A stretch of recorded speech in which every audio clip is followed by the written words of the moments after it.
It was Christmas time. The drivers, firemen, guards and the fat controller had been at home eating Christmas dinner and opening presents. But now the holiday was over and Thomas and his friends knew they would soon be very busy.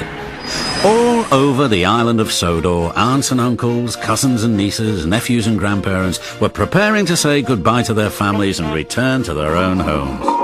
The bigger engines, such as Henry and Gordon, would pull extra carriages that day, but they didn't mind.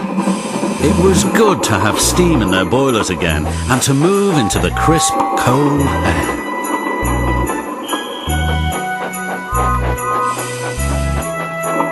Thomas watched the other engines puff importantly away. Soon it would be his turn. Good morning, Thomas. Did you have a good rest over the Christmas holidays? Yes, thank you, said Thomas.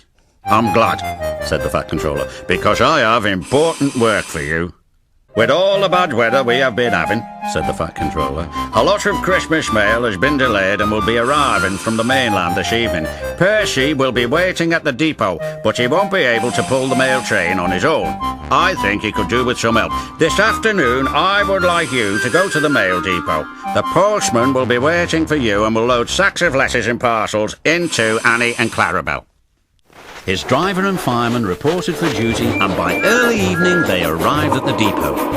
When all the mail was loaded and his driver had been given instructions as to where to deliver the mail, Thomas started to leave. It really is heavy, gasped Thomas. Fortunately, the first part of the track out of the mail depot was downhill.